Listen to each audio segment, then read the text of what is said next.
Hello Blackwells and hello Blackwells readers. Thank you very much for taking the time to listen to this and hopefully for taking the time to read the novel.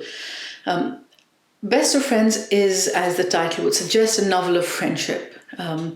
When we start, we meet these two girls, Maryam and Zahra. They're 14 years old in Karachi, and they're 14, but they've already been best friends for 10 years.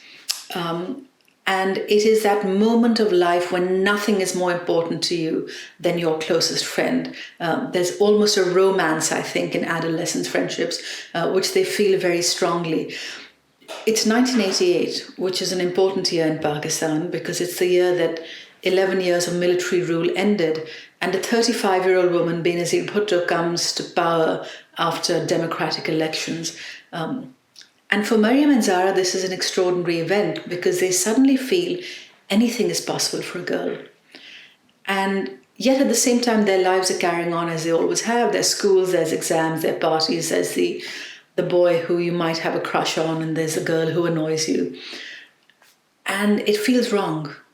They want their lives to be different. They want something in their lives to mirror the excitement and optimism and change that's in the world around them. And so they make a series of decisions that lands them in a situation which feels exciting at first and then very quickly comes to seem reckless. And Maryam will use the word girl fear later to describe that night when they both have to confront that feeling of vulnerability that comes with living in a girl's body. I'm not going to say very much about that night. Let's just say there are feelings of guilt that follow, and there are consequences that completely change their lives. But they remain the best of friends. And when we meet them again, it's 30 years later. They're in London. They're both very successful women, but they are successful in very different spheres. One is a venture capitalist with important political connections. One is the head of a civil liberties organization with a high media profile. And they seem to have found a way to navigate their differences until the ghosts of their past return. And they have to contend with things that they failed to contend with when they were 14 years old. But the difference is now they aren't 14, they are in their 40s. And they're both women of consequence. And they have power.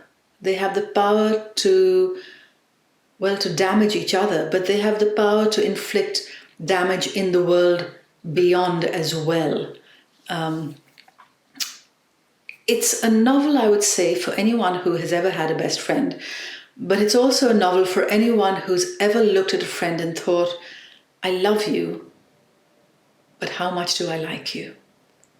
Please buy a copy for yourself, buy one for your best friend, or maybe buy one for that friend who you lost somewhere along the way, but you still keep thinking about and you wonder, maybe we could be friends again.